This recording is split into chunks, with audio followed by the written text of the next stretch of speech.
धर्म प्रेमी सज्जनों तथा विशेषकर आर्य लोगों, आपने पिछले दिनों एक डॉक्टर तनवीर आलम जी के विचारों को सुने थे। कुरान के ऊपर उन्होंने क्या क्या सवाल उठाए हैं। आज भी तनवीर आलम जी को सुनिए क्या क्या सवाल उनके मन में आया कुरान पर, और वो क्या क्या कह रहे हैं, क्या सुना रहे हैं कुरान के आयतों पर। उसमें बीच में एक दो जगह मैं भी बोलूँगा। आप लोग इस वीडियो को ज़्यादा से ज़्यादा सुनिए, लाइक कीजिए और आइकन बेल दबाइए। धन्यवाद। पंडित जी, आपका बहुत बहुत अभिवादन। मैं आज आपसे जिस विषय पर बात करना चाहता हूँ, विषय है कुरान और विज्ञान यानी साइंस। कुरान एक धार्मिक पुस्तक है, इसलिए मुझे कुरान पर कोई आपत्ति नहीं, पर मुझे उन मौलानाओं या आलिमों से आपत्ति है जो कुरान में विज्ञान की बात करते हैं। कुरान में साइंस छुपा है, मन इस तरह का प्रचार करते हैं। खासकर डॉक्टर जाकिर नाइक साहब जैसे इस्लामी स्कॉलर ने एकाक आयतों को साइंटिफिक साबित कर भ्रम फैलाने का काम किया कि मानो कुरान में साइंस छुपा हुआ है, पर ऐसा नहीं है। इन मौलानाओं को उन आयतों पर भी बात करनी चाहिए जिनमें साइंटिफिक मिस्टेक साफ पता चलता है। मैं फिर से कह रहा हूं कि कुरान एक धार्मिक पुस्तक है और उसे धार्मिक पुस्तक ही रहने दें। कुरान और विज्ञान में समानताएं हैं, ये साबित करने की कोशिश नहीं करनी चाहिए। अब आइए देखिए सूरह लुकमान आयत 10। तुम उन्हें देख रहे हो कि उसी ने बगैर सतून के आसमान को बना डाला और उसी ने जमीन पर भारी भारी पहाड़ों के लंगर डाल दिए कि तुम्हें लेकर किसी तरह जुम्बिश करे, और उसी ने हर तरह चल फिर करने वाला जानवर जमीन में फैलाए, और हमने आसमानों से पानी बरसाया और जमीन में हर रंग के नफीस जोड़े पैदा किए। अब आप बताएं, आखिर इन आयतों में साइंटिफिक बात क्या है? मुझे तो नहीं लगता कि इसमें कोई साइंस छिपा है। खलक़स्समावाति बिग़ैरि अमदिन तरौनहा। तर्जुमा कंजुल इरफान, उसने आसमानों को उन सुतूनों के बगैर बनाया जो तुम्हें नजर आए। वअल्क़ा फ़िल अर्ज़ि रवासिया अन तमीद बिकुम, और जमीन में लंगर डाल दिए ताकि जमीन तुम्हें लेकर हिलती ना रहे। वबस्स फ़ीहा मिन कुल्लि दाब्बा, और उसमें हर किस्म के जानवर फैलाए। वअंज़लना मिनस्समाइ माअन फ़अंबतना फ़ीहा मिन कुल्लि ज़ौजिन करीम, और हमने आसमान से पानी उतारा तो जमीन में हर नफीस किस्म का जोड़ा उगाया। तफसीर सिरातुल जिनान। इस आयत में अल्लाह ताला ने अपनी आज़मत और कुदरत पर दलालत करने वाली 4 चीज़ें बयान फरमाई हैं। नंबर 1, अल्लाह ताला ने आसमानों को सुतूनों के बगैर बनाया। इन्हें सुतूनों के बगैर बनाने का एक माना यह है कि कोई सुतून है ही नहीं और तुम्हारी नज़र खुद इस चीज़ का मुशाहिदा कर रही है। दूसरा माना यह है कि आसमान के सुतून तो हैं लेकिन वो ऐसे नहीं जिन्हें तुम देख सको, इसलिए वो गोया ऐसा है जैसे सुतूनों के बगैर ही बना हुआ है। नंबर 2, जमीन में पहाड़ों के लंगर डाल दिए ताकि जमीन हिलती ना रहे, इसीलिए अगर पहाड़ ना हो तो जमीन तबाह हो जाए। जदीद साइंस से भी यही चीज साबित है। नंबर 3, जमीन में हर किस्म के जानवर फैलाए। याद रहे कि बाज़ जानवर पानी में है, बाज़ जमीन पर, बाज़ हवा में है, मगर ये सब जमीन पर ही है क्योंकि पानी जमीन पर है और हवा भी जमीन से ताल्लुक रखती है। और फैलाने से मुराद यह है कि कुछ जानवर किसी जगह और दूसरे बाज किसी और जगह पैदा फरमाए। नंबर 4, अल्लाह ताला ने अपने फजल से आसमान की तरफ से बारिश का पानी नाजिल फरमाया और इससे ज़मीन में उम्दा अक़साम के नबातात के जोड़े पैदा किए। इससे मालूम हुआ कि घास और दरख्त वगैरह सब में नर और मादा है। नर दरख्त से लगकर हवा जब मादा दरख्त को छूती है तो मादा दरख्त हामिला होकर फल देता है। जदीद साइंस से भी ये हकीकत साबित हो चुकी है और जो शख्स भी अल्लाह ताला की इन अजीब व गरीब सनातों में गौर व फिक्र करेगा उस पर अल्लाह ताला की अज़मत और कुदरत आश्कार हो जाएगी। हादा खल्क़ुल्लाहि फ़अरूनी माज़ा ख़लक़ल्लज़ीना मिन दुनिह। तर्जुमा कंज़ुल इरफ़ान, ये तो अल्लाह का बनाया हुआ है, तो ए मुशरिको तुम मुझे कोई ऐसी चीज़ दिखाओ जो अब आइए आगे देखें। अब देखिए, उसी ने जमीन पर भारी भारी पहाड़ों के लंगर डाल दिए ताकि जमीन जुम्बिश न करे। जुम्बिश का मतलब होता है कांपना, हिलना डुलना, हरकत करना आदि आदि। हिमालय की गोद में बसा एक छोटा सा मुल्क नेपाल और काठमांडू की तबाही आपको याद होगी। मैं नेपाल में आए 2015 में उस विनाशकारी भयानक भूकंप की बात कर रहा हूं जो नेपाल में बहुत बड़ी तबाही लेकर आई थी। तो फिर हिमालय पहाड़ के रहते धरती क्यों हरकत की? जमीन पर हिमालय दुनिया का सबसे भारी पहाड़ होने के बावजूद धरती क्यों कांपी? जमीन का हिलना डुलना क्यों संभव हुआ? जबकि इन आयतों से पता चलता है कि पहाड़ जमीन को हरकत करने से रोकती है, जबकि छोटी छोटी भूकंप धरती पर हमेशा आती रहती है। अब आपको पता होगा कि माउंटेन यानी पहाड़ों के बनने की एक प्रक्रिया होती है। जब दो टेक्टोनिक प्लेट एक दूसरे की मूव करती है तो एक प्लेट दूसरी प्लेट के नीचे घुस जाती है और ऊपर वाली प्लेट पृथ्वी के बाहर निकलकर पहाड़ का रूप ले लेती है। और हम लोगों को पता है कि पृथ्वी के सबसे मध्य भाग में लावा रहता है। ये भी पहाड़ों के निर्माण में सहायक तत्व है, जबकि कुरान की आयत कह रही है कि पहाड़ों को जमीन पर रख दिए, जैसे ऊपर से रख दिए, जबकि पहाड़ जमीन के अंदर से ऊपर की ओर निरंतर बढ़ता रहता है। सूरह हामिम सजदा आयत नंबर 10। और उसमें उसके ऊपर से पहाड़ों के लंगर डाले। इस आयत में भी पहाड़ों को पृथ्वी पर ऊपर से रखने या डालने की बात कही जा रही है, पर पहाड़ तो पृथ्वी के मध्य में लावा और टेक्टोनिक प्लेट के टकराव के कारण पृथ्वी के मध्य भाग से निकलकर ऊपर की ओर आता है। खैर, सूरह लुकमान आयत 10 में ही देखिए, मतलब ये सूरह लुकमान आयत 10 में ही देखना है। जमीन में हर रंग के नफीस जोड़े पैदा किए। मतलब यहाँ जो आप तफसीर पढ़ेंगे इसकी, इस आयत की, तो इसमें संतान उत्पत्ति की बात हो रही है। नर मादा माने जोड़े की बात हो रही है, नर मादा की बात कही जा रही है। नर और मादा के रूप में जोड़ों में पैदा किए ताकि अपनी जैसी संतान यानी जीव पैदा कर सको। मतलब यहाँ अल्लाह ताला कह रहे हैं कि हमने जोड़ों में पैदा किए नर और मादा ताकि अपनी जैसी जीव तुम खलक़स्समावाति बिग़ैरि अमदिन तरौनहा।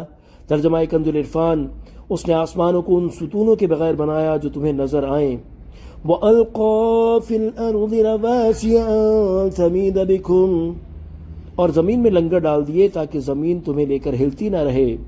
वबस्स फ़ीहा मिन कुल्लि दाब्बा, और उसमें हर किस्म के जानवर फैलाए। वअंज़लना मिनस्समाइ माअन फ़अंबतना फ़ीहा मिन कुल्लि ज़ौजिन करीम, और हमने आसमान से पानी उतारा तो ज़मीन में हर नफीस किस्म का जोड़ा उगाया। तफसीर सिरातुल जिनान, इस आयत में अल्लाह ताला ने अपनी आज़मत और कुदरत पर दलालत करने वाली 4 चीज़ें बयान फरमाई हैं। नंबर 1, अल्लाह ताला ने आसमानों को सुतूनों के बगैर बनाया। इन्हें सुतूनों के बगैर बनाने का एक माना यह है कि कोई सुतून है ही नहीं और तुम्हारी नज़र खुद इस चीज़ का मुशाहिदा कर रही है। दूसरा माना यह है कि आसमान के सुतून तो हैं लेकिन वो ऐसे नहीं जिन्हें तुम देख सको, इसलिए वो गोया ऐसा है जैसे सुतूनों के बगैर ही बना हुआ है। नंबर 2, जमीन में पहाड़ों के लंगर डाल दिए ताकि जमीन हिलती ना रहे, इसीलिए अगर पहाड़ ना हो तो जमीन तबाह हो जाए। जदीद साइंस से भी यही चीज साबित है।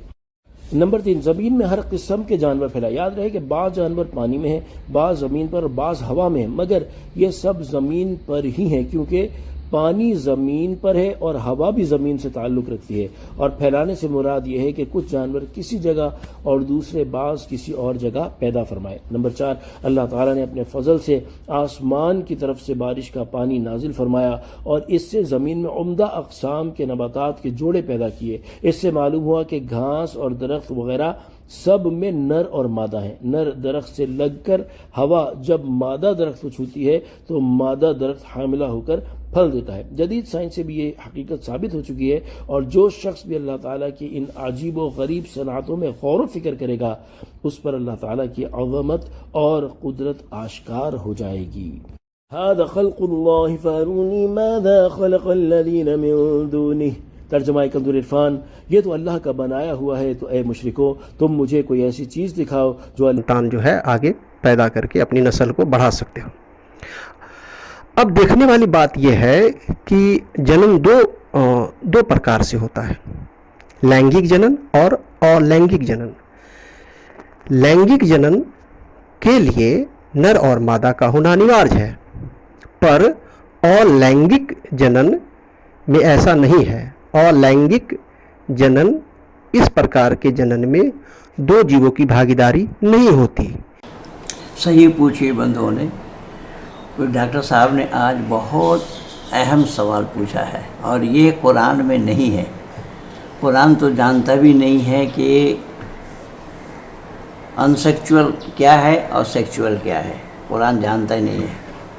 यानी सृष्टि के दो क्रम है, एक मैथुनी क्रम, दूसरा अमैथुनी क्रम। जो अमैथुनी क्रम है वो आदि सृष्टि का है, जिसमें स्त्री और पुरुष का संयोग नहीं होता, उसको अमैथुनी क्रम कहते हैं। और जो स्त्री और पुरुष के संयोग से होता है वो मैथुनी क्रम है।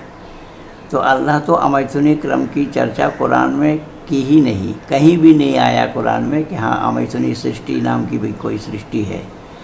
और अगर आदम के युग में माना जाए कि अमैथुनी सृष्टि वहाँ हुई है कि अल्लाह ने मिट्टी से बना दिया, लेकिन मैथुनी सृष्टि जब आया, ईसा को एक माँ से बना देना क्यों और कैसा संभव है? ये जो डींग हाँक रहे हैं ना, ये डींग हाँकना एक ही सवाल से संबंध हो जाएगा। एक ही सवाल का जवाब ना कुरान के पास है ना बाइबल के पास है कि मैथुनी सृष्टि में एक स्त्री से एक संतान क्यों और कैसे जन्म ले, कैसे जन्म हो रहा है, या अल्लाह फूंक मार करके जन्म दे रहा है। वल्लती अहसनत फरजहा फनफखना फीहा मिन रूहिना वजअलनाहा वब्नहा आयतल लिल आलमीन। यह कुरान का कहना है कि फूंक मार करके अल्लाह ने ईसा को पैदा किया। इसमें केवल एकल जनक के द्वारा ही संतान उत्पन्न होती है। Example for example amoeba, hydra, east, इनमें आप देखेंगे कि ये नर और मादा इसमें नहीं है, बल्कि ये खुद अकेले ही रहते हैं और अपने जैसा जीव पैदा कर लेते हैं। इनको साथी की जरूरत नहीं पड़ती है। लेकिन लैंगिक जनन जो होता है उसमें स्त्री पुरुष यानी नर मादा की जरूरत पड़ती है, तो जनक होते हैं। तो एक बार फिर से मैं कह रहा हूँ कि कुरान एक धार्मिक किताब है, बस इन्हें धार्मिक किताब ही रहने दें। अब इन आयतों में जो नर मादा की बात हो रही है, इसमें आप देखेंगे कि बहुत सारे पेड़ पौधों में भी एकल जनक होता है, आपको माने अलैंगिक जनक होते हैं बहुत सारे पेड़ पौधे में भी।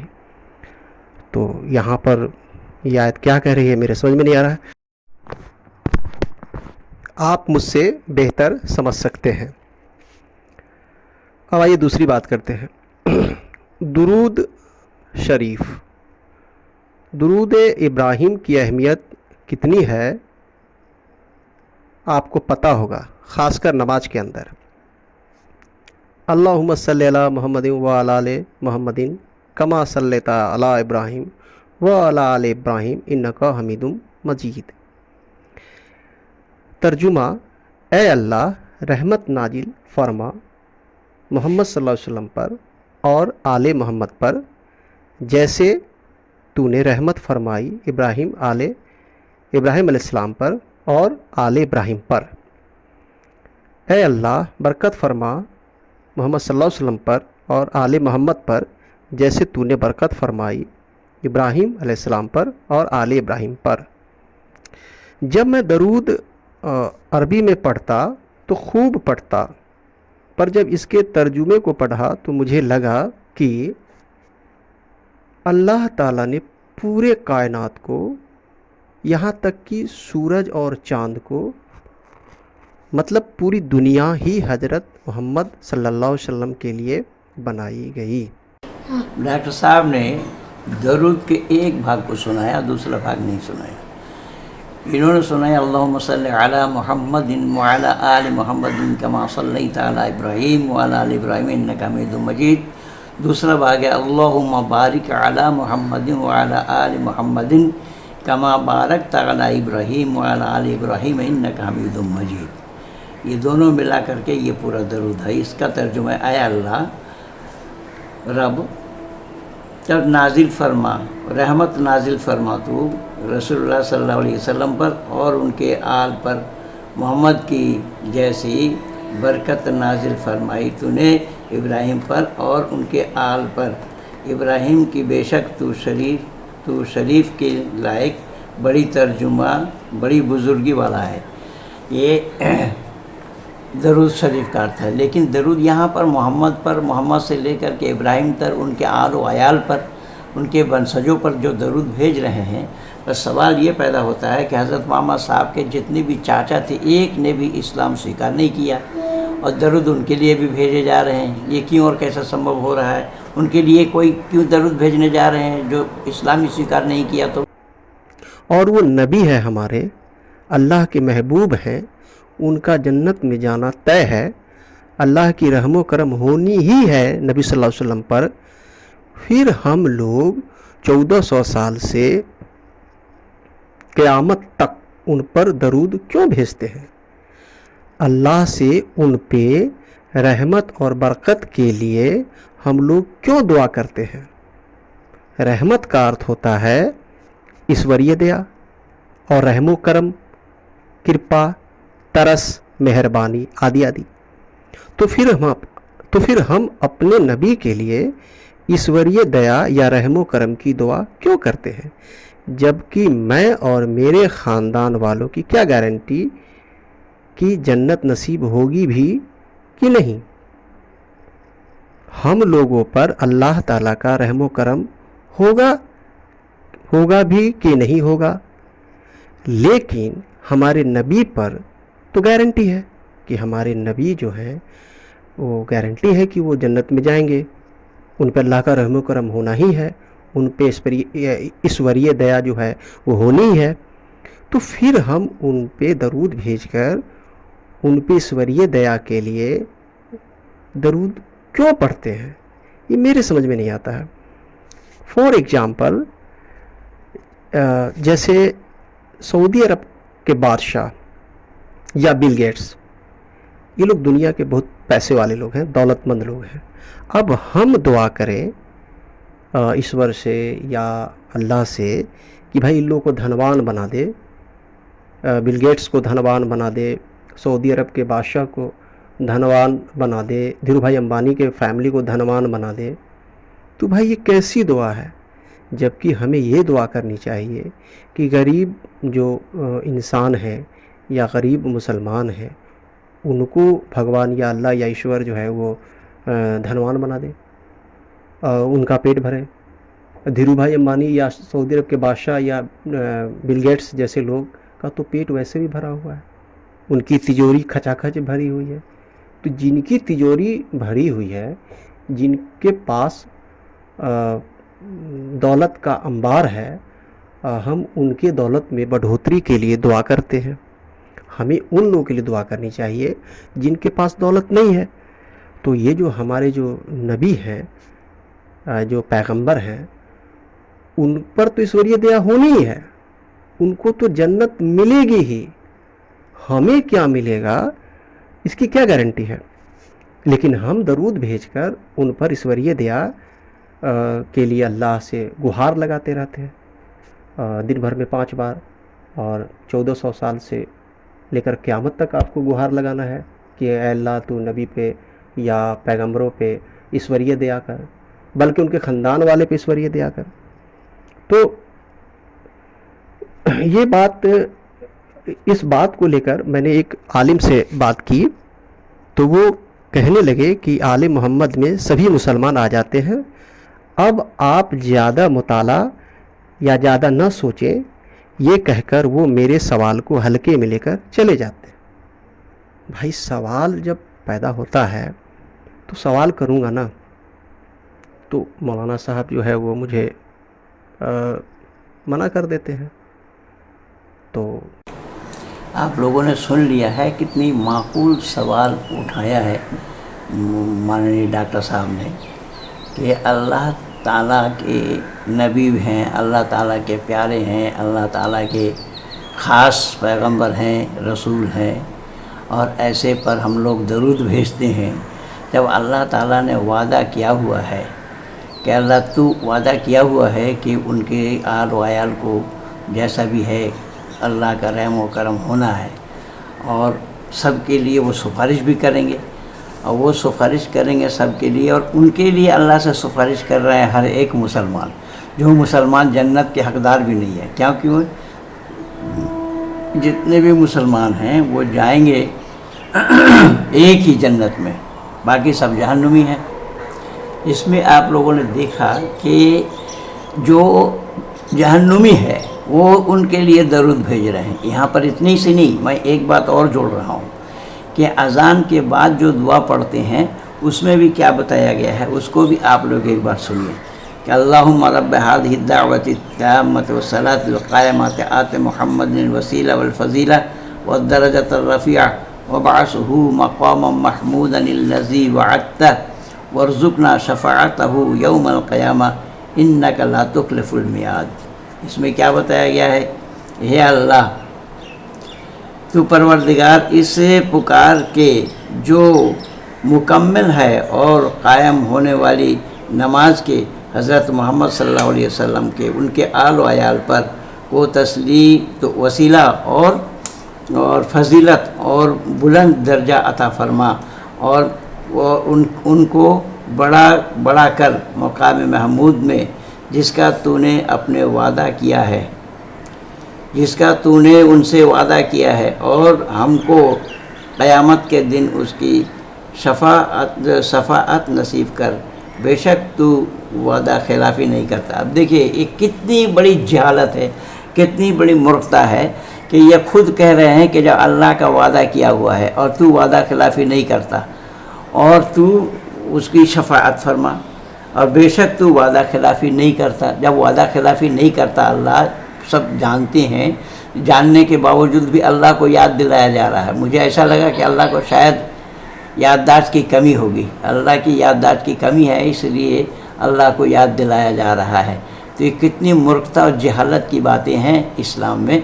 इससे आप लोग अंदाज़ा लगा सकते हैं एक शब्द में ही कि इसी तरीके से डॉक्टर साहब ने बहुत ही अंदाज से अपना सवाल को प्रस्तुत किया है। मैं तो साधुवाद देता हूँ माननीय डॉक्टर साहब को कि उनकी लंबी आयु हो, और उन्होंने मुझे बहुत वर्षों से वो सुनते आ रहे हैं, और इसी आधार पर मेरे साथ उनका संपर्क बना है। परमात्मा इनको और शक्ति दे सत्यमवेशी बनाने का, तो ये सत्यमवेशी बने, औरों को भी बनाने का प्रयास करे, और डॉक्टर साहब के विचारों को युवा मुसलमान इस्लाम जगत के युवा जन सुनेंगे, उस पर वो भी चिंतन और विचार करेंगे कि सही बात क्या है, सच्चाई क्या है, तो जिससे कि हमारा और आपका ये राब्ता कायम सके। धन्यवाद के साथ महेंद्र पाला।